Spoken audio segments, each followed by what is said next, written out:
12살, 많아야 16살. 아직 세상이 뭔지도 모르는 나이에 이 아이들은 가족의 품에서 강제로 뜯겨 나왔습니다.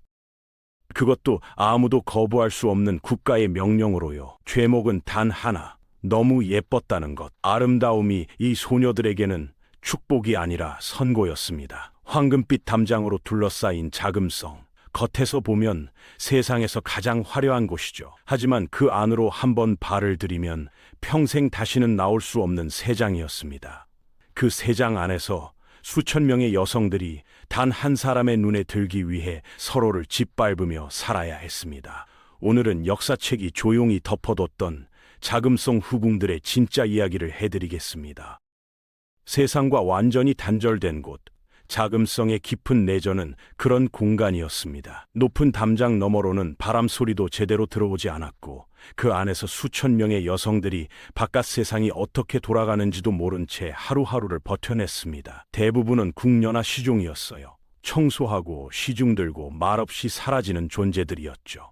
하지만 그 중에서도 극소수의 여성들에게는 훨씬 더 무겁고 은밀한 역할이 주어졌습니다.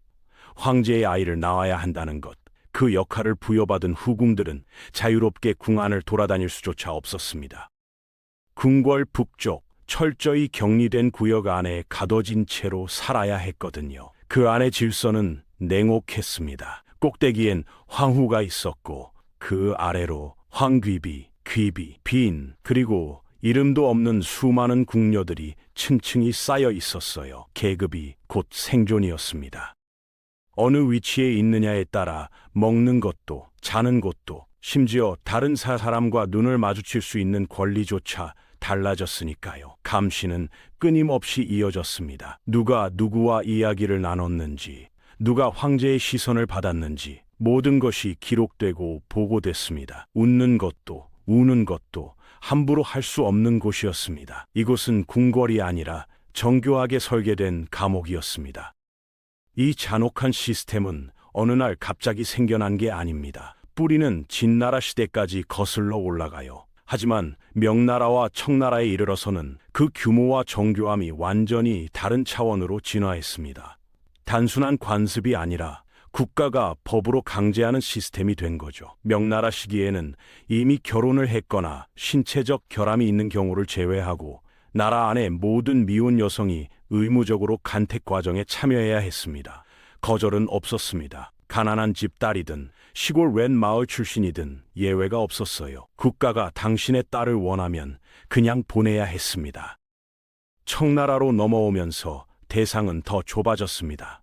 팔기군 시스템 안에 만주족과 몽골족 가문으로만 범위를 제한했거든요. 충성심을 의심받던 한족 소녀들은 대부분 철저히 배제됐습니다. 얼핏 보면 대상이 줄어든 것 같지만 실상은 달랐어요. 해당 가문 안에서는 오히려 더 촘촘하고 강압적인 통제가 이뤄졌으니까요. 딸을 숨기거나 병을 핑계로 빠지려다 발각되면 온 가문이 불이익을 감수해야 했습니다. 아름다움은 개인의 것이 아니었습니다. 국가가 먼저 검토하고 황실이 먼저 가져갈 수 있는 자원이었습니다. 이 냉혹한 구조 안에서 수많은 가족들이 눈물을 삼키며 딸을 떠나보내야 했습니다. 신무문 앞에 줄지어 선 소녀들의 얼굴엔 설렘이 없었습니다. 두려움만 있었죠. 이 문을 통과하는 순간 자신의 삶이 완전히 다른 사람의 손에 넘어간다는 걸 본능적으로 알고 있었을 겁니다. 검사는 시작부터 가혹했습니다. 피부 상태, 체취, 체모의 밀도까지 낱낱이 확인했고 걸음걸이가 조금이라도 어색하면 그 자리에서 탈락이었습니다. 낭만과는 거리가 한참 먼 과정이었어요. 심지어 밤새 황제의 어머니와 같은 침대를 써야 했습니다. 코를 고는지, 잠버릇이 나쁜지, 자면서 이상한 냄새가 나지는 않는지 확인하기 위해서요. 잠자는 모습조차 평가의 대상이었던 겁니다.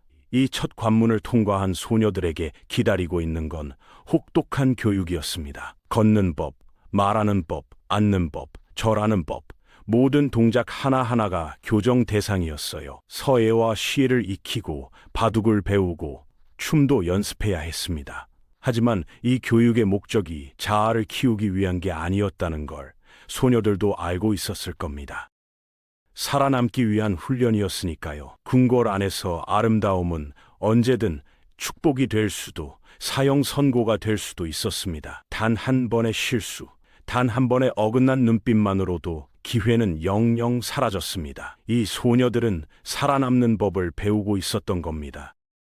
수천 명이 시작했지만 끝까지 남은 건 불과 수십 명이었습니다. 그리고 그 중에서도 황제를 곁에서 모시는 최고위 자리는 단 3명에게만 돌아갔어요. 나머지는요, 평생 황제의 얼굴 한번 보지 못한 채 궁궐 구석에서 늙어갔습니다. 간택이 끝났다고 해서 경쟁이 끝난 게 아니었습니다. 오히려 진짜 싸움은 그때부터였어요. 궁궐 안으로 들어온 순간부터 모든 여성은 서로의 가장 위험한 경쟁자가 됐습니다. 우연히 황제의 눈에 띈 후궁은 하루아침에 권력의 사다리 위로 올라설 수 있었습니다. 하지만 그 순간 동시에 등 뒤로 수십 개의 시선이 꽂혔어요. 시기와 질투, 그리고 노골적인 위협이 따라왔습니다. 실제로 경쟁자의 음식에 독을 타거나 황제에게 거짓 소문을 흘려 상대를 실각시키는 일이 비일비재했습니다. 생존을 위해서라면 무슨 짓이든 할 수 있는 공간이었으니까요. 이 모든 상황을 지켜보고 기록한 건 환관들이었습니다. 후궁들의 일거수일투족은 황제의 뜻을 집행하는 이 환관들에 의해 철저히 감시당했어요. 황제의 침소에 들기 위해서는 절차도 까다로웠습니다. 반드시 목욕을 마쳐야 했고 어이의 진찰까지 통과해야 했어요. 최종 선택된 후궁의 이름은 붉은 잉크로 기록되어 국가의 공식 문서로 남았습니다. 사랑이 아니라 행정이었습니다. 이곳에서 감정은 사치였고 살아남는 것만이 유일한 목표였습니다. 황제가 수백 명의 여성을 거느리는 것, 이걸 단순히 권력자의 방종으로 보면 절반밖에 이해 못한 겁니다. 당시 이건 국가의 의무였어요. 후계자를 확보하지 못한 황실은 곧 권력의 공백을 의미했고, 그 공백은 제국 전체를 흔드는 위기로 이어졌습니다. 수많은 여성을 거느리고 가정을 통솔하는 모습은 유교적 이상이 빚어낸 강력한 남성성의 상징이기도 했습니다. 황제가 후궁을 많이 둘수록 그건 나라가 번성하고 있다는 신호로 읽혔으니까요. 하지만 현실은 달랐습니다. 수천 명의 후궁 중 대다수는 평생 황제의 부름을 받지 못했어요. 좁은 방 안에서 화장을 고치고 바느질을 하고 오지 않을 부름을 기다리다 세월을 다 보냈습니다. 이런 여성들의 삶을 가장 잘 보여주는 건 계급이었습니다. 황후는 내전의 조화를 유지해야 하는 막중한 책임을 졌어요. 다른 후궁들의 질투를 억누르면서도 황실의 품위를 지켜야 했습니다. 그러면서도 황제의 사랑을 독차지해서는 안 됐어요. 특정 여성만 편애한다는 인상을 주면 그건 황제 스스로 권력의 균형을 무너뜨리는 일이었으니까요. 역대 왕조들은 저마다 고유한 후궁 계급 체계를 만들었습니다. 이 지위는 단순한 호칭이 아니었어요. 입는 옷의 색깔, 거처의 크기, 곁에 둘 수 있는 하인의 수, 심지어 다른 사람이 자신에게 인사하는 방식까지 모두 계급이 결정했습니다. 궁궐 안에서 계급은 곧 숨쉬는 방식이었습니다.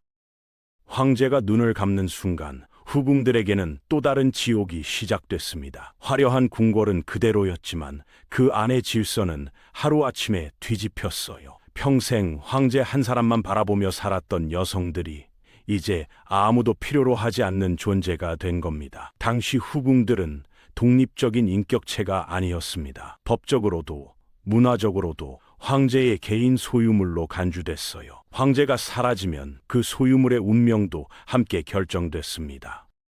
고고학자들이 고대 중국 귀족과 황제들의 무덤을 발굴했을 때 충격적인 장면과 마주쳤습니다. 한 명의 남성 곁에 비슷한 나이와 신분을 가진 다수의 여성 유골이 나란히 묻혀 있었던 거예요. 이건 우연이 아니었습니다. 황제가 사후 세계에서도 외롭지 않도록 후궁들을 강제로 순장시켰던 잔혹한 현실을 보여주는 증거였습니다. 살아있는 사람을 무덤에 함께 묻는 것, 이게 당연하게 여겨지던 시대가 있었던 겁니다.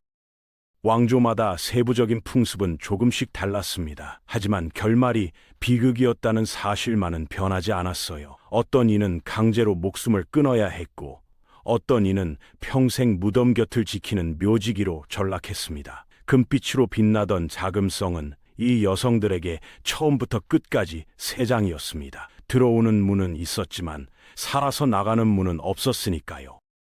황제가 죽은 뒤 후궁의 운명을 가른 건 단 하나였습니다. 아이를 낳았느냐, 낳지 못했느냐, 그것도 아들이냐 딸이냐에 따라 삶의 궤적이 완전히 달라졌어요. 만약 자신의 아들이 다음 황제 자리에 오른다면 그 어머니는 황태후가 됩니다. 하루아침에 궁궐에서 가장 권력 있는 여성이 되는 거예요. 어제까지 황제의 눈치를 보던 사람이 오늘부터는 새 황제의 어머니로서 막강한 영향력을 행사할 수 있게 됩니다. 궁궐 안에서 아들을 낳는다는 건 단순히 모성의 문제가 아니라 생존 보험이었던 셈이죠. 반면 아이를 한 명도 낳지 못한 후궁들의 현실은 처참했습니다. 누구의 보호도 받지 못한 채 가장 가혹한 결말을 맞이하는 경우가 대부분이었어요. 귀족 가문 출신의 고위급 후궁이라면 간혹 고향으로 돌아가 가족 곁에서 조용히 여생을 보낼 수 있었습니다. 하지만 이건 그 드문 행운이었고 대다수에게는 해당되지 않는 이야기였어요. 평민 출신의 하급 후궁들은 선택지조차 없었습니다. 궁궐 내 격리된 구역에 갇혀 외부 세상과 완벽하게 단절된 채 서서히 잊혀졌어요. 일부는 강제로 머리를 깎고 비구니가 되어 평생을 사찰에서 보내야 했고, 또 다른 일부는 황제의 능침 근처 초라한 집에 살며 무덤을 지키는 묘지기로 생을 마감했습니다. 아이 하나가 이 모든 것을 결정했습니다. 이보다 더 잔인한 도박이 또 있을까요? 이 모든 규칙을 정면으로 부숴버린 여성이 있었습니다. 당나라 태종의 후궁으로 14살에 궁에 들어온 무축천이었어요. 처음엔 그녀도 수천 명의 후궁 중 한 명에 불과했습니다. 하지만 무축천은 달랐어요. 그 눈빛이, 그 머리가, 그 생존 본능이 달랐습니다. 자신을 아끼던 태종이 죽자 당시 관습대로 그녀는 불교 사찰의 비구니로 강제로 보내졌습니다. 머리를 깎고 황실과의 인연을 끊고 조용히 사라져야 할 운명이었죠. 대부분의 후궁들이 그 운명을 받아들였습니다. 하지만 무축천은 받아들이지 않았어요. 그녀가 선택한 방법은 대담했습니다. 아니, 그 시대 기준으로는 거의 금기에 가까운 일이었어요. 태종의 아들이자 사실상 자신의 의붓아들인 이치, 훗날 고종이 되는 인물과 은밀히 관계를 맺기 시작한 겁니다. 이치가 황제로 즉위한 뒤 그는 무축천을 사찰에서 다시 궁으로 불러들였습니다. 그리고 파격적인 결정을 내렸어요. 그녀를 황후로 삼겠다고 선언한 겁니다. 신하들의 반발은 거셌지만 이미 무축천의 손에는 권력이 쥐어지고 있었습니다. 이후 그녀의 행보는 역사를 바꿨습니다. 중국 역사상 단 한 명뿐인 여성 황제의 자리에 오른 거예요. 후궁으로 끌려와 비구니로 버려질 뻔했던 여자가 제국 전체를 손에 쥔 겁니다. 시대가 여성에게 씌운 모든 족쇄를 산산조각 낸 순간이었습니다. 무축천의 이야기는 경이롭지만 그건 어디까지나 역사상 단 한 번 있었던 기적 같은 예외였습니다. 대다수의 후궁들에게 황제 사후의 삶은 여전히 암울하고 절망적이었어요. 그리고 그 절망의 색깔은 왕조마다 조금씩 달랐습니다. 항나라 시대에는 황제의 아들들이 먼 변방의 영지로 파견될 때 그 어머니인 후궁들이 아들을 따라갈 수 있었습니다. 얼핏 들으면 괜찮아 보이죠. 하지만 이건 어디까지나 아들이 있는 경우에만 해당됐어요. 자식이 없는 후궁들은 황제의 무덤 근처에 남겨져 평생 능을 관리하는 신세가 됐습니다.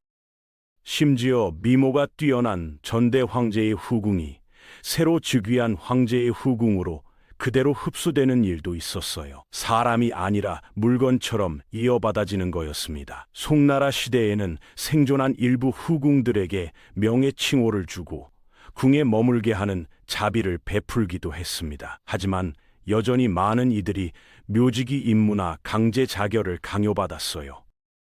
원나라에서는 자녀를 낳은 후궁은 존중받으며 살 수 있었지만 자녀가 없는 후궁들은 가차없이 유배되거나 버려졌습니다. 그리고 청나라에 이르러서는 더 기이한 일이 벌어졌어요. 죽은 황제에 대한 충성심을 증명하기 위해 스스로 목숨을 끊는 후궁들이 생겨난 겁니다. 강요였는지 자발이었는지는 지금도 알 수 없습니다. 다만 그 선택이 얼마나 처절한 상황에서 나온 것인지는 굳이 설명하지 않아도 느껴지실 겁니다. 드라마나 영화 속 후궁들의 삶은 화려합니다. 비단 옷을 걸치고 아름다운 정원을 거닐고 황제의 사랑을 두고 우아하게 경쟁하는 모습이죠. 하지만 현실은 달랐습니다. 완전히 처참하게 달랐어요. 많은 후궁들이 몇 년, 심지어 수십 년 동안 햇빛 한 줄기 제대로 보지 못한 채 좁은 실내에 갇혀 지냈습니다. 창밖의 세상이 어떻게 변하는지도 모른 채 그냥 시간이 흘러가는 걸 기다리는 것만이 일상이었어요. 가끔 궁중 호위병이나 환관과 금지된 감정을 나눴다는 소문이 전해지기도 합니다. 인간이니까요. 감정이 없을 수는 없었겠죠. 하지만 발각되는 순간 결말은 하나였습니다. 사형. 그래서 대다수의 여성들은 그 찰나의 감정을 위해 목숨을 걸려 하지 않았어요. 그럼에도 일부 절박한 후궁들은 더 위험한 도박을 감행하기도 했습니다. 다른 남자의 아이를 임신한 뒤 황제의 아이로 속이려 한 거예요.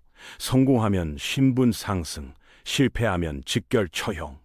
그만큼 이 공간이 사람을 극단으로 몰아붙이는 곳이었다는 뜻입니다. 의료 환경도 열악했습니다. 후궁들은 사적인 편지조차 주고받을 수 없었고 병에 걸려도 외부 의사가 직접 진찰할 수 없었어요. 자신의 증상을 글로 적어 중개인을 통해 처방전을 받아야 했습니다. 몸이 아파도 마음이 무너져도 도움을 청할 곳이 없는 곳. 그게 자금성의 진짜 얼굴이었습니다. 긴 세월이 흐르며 제도는 조금씩 균열이 생겼습니다. 5년 이상 황실에 봉사한 후궁이 은퇴 후 평범한 남성과 결혼할 수 있도록 허용하는 미약한 변화가 생겨났어요. 하지만 이 잔혹한 제도의 진짜 균열을 보여준 건 따로 있었습니다. 중국의 마지막 황제 푸이의 후궁이었던 문수의 이야기예요. 1924년 푸이가 자금성에서 쫓겨난 뒤 문수는 그를 따라 텐진으로 갔습니다. 그리고 1931년 역사상 어떤 후궁도 감히 꺼내지 못했던 단어를 입 밖에 냈어요. 이혼. 문수는 이혼을 요구했습니다. 푸이는 그녀를 평민으로 강등시키는 칙령을 내리며 요구에 응했습니다. 황제의 자존심으로 내린 응답이었겠지만 결과적으로 문수는 자유를 얻었어요. 베이징으로 돌아간 그녀는 초등학교 교사로 조용하고 평범한 삶을 살다가 1950년 세상을 떠났습니다. 평생 재혼하지 않았어요. 문수 한 사람의 선택이었지만 그 울림은 달랐습니다. 자금성의 황금 세장 안에서 이름도 없이 쓰러져간 수천 명의 여성들을 대신한 외침이었으니까요. 그들은 선택할 수 없었습니다. 태어난 곳도, 끌려간 곳도, 생을 마감한 곳도 스스로 고르지 못했어요. 문수의 이혼 요구는 그 모든 여성들이 끝내 하지 못했던 말을 대신한 것이었습니다. 여기까지 오늘 준비한 영상은 끝났습니다. 다음 시간에 다른 영상으로 찾아뵙겠습니다. 감사합니다.